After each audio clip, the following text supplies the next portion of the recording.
Welcome back into another video. I've been getting so many requests to answer all the questions that we have about why Stranger Things must leave DBD. In today's video, we're going to take a deep dive into why exactly Netflix pulled Stranger Things out of Dead by Daylight. I found a lot of information when researching the direction Netflix is headed. How's it going, everyone? My name is Schmuckles. Make sure to like this video and subscribe to the channel if you want to see more content like this. I also stream on Twitch. The link for that is in the description below. So we already posted a video about Dead by Daylight's tweets and exactly what's leaving DBD and when. I'd highly recommend that first video if you haven't seen it already, because I'm not repeating any information in this video. If you want to see that video, you can click on the title above and I can link you back here after. Today's content is going to focus more on the Stranger Things license holders, Netflix. I've seen a lot of ideas about why Netflix would have wanted to take the license back from DBD. Some people think that this might be because the license became too expensive. But if this were the case, Behavior just wouldn't have renewed the license, meaning the existing content would stay in the game but no new content would come. This isn't the case. Kote mentioned in the last video how a lot of contracts have clauses that make contracts void. This could be a matter of Netflix reserving the right to cancel the contract whenever they want. But why would they have done this? Well, in July this year, Netflix and Sony were rumored to be partnering up for a new gaming service next year. Netflix has been vocal about its plans of diving into the world of video games in the past. Now the streaming service has announced that it would expand to game content, as well as movies and TV for its platform. They're making a pretty big step to get into the online gaming industry.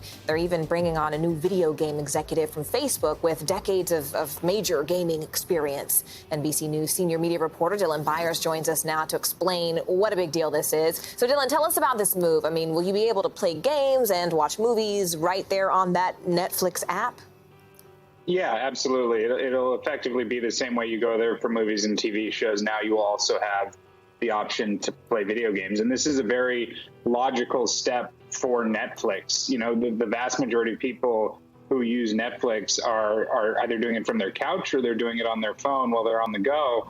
That's the same place people play video games. And there's no reason, if you're Netflix and you're looking at basically a really low cost to entry in terms of acquiring video games, and you have this market that's already there, already using your service, you have an option to A, keep them on that service by providing them with something new, and then B, draw in more users, gamers, who might not otherwise be willing to justify the cost of the monthly subscription. Netflix has a list of upcoming video game content with the release of Resident Evil, The Witch, Assassin's Creed, and Sonic Prime. The exact date of the Netflix gaming service is still unknown, but based on gathered leaks posted by data miners, it is possible that will be released in early 2022. The truth is, online gaming is becoming increasingly competitive, especially a space between tech giants, Google, Amazon, Microsoft. They're all investing pretty heavily in it. So what can we expect in the next few years as that competition just really ramps up?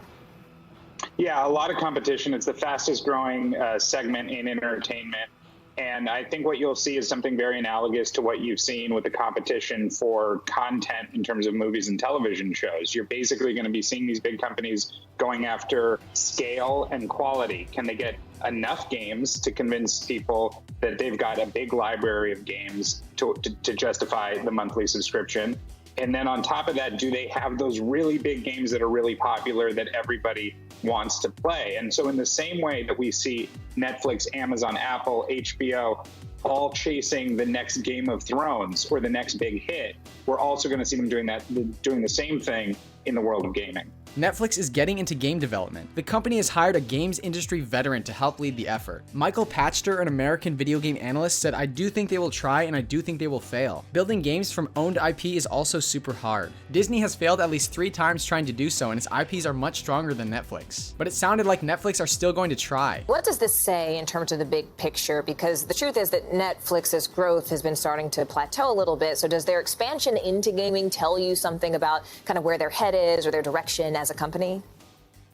Yeah, look, Netflix is a company that's obsessed with growth, and they have grown very fast, and they're at a size now, and they've been so successful that they're not going to go anywhere. But at the same time, they need to continue to develop new revenue streams, and they need to continue to stay competitive because there are more services that are trying to do what Netflix does in terms of movies and television shows.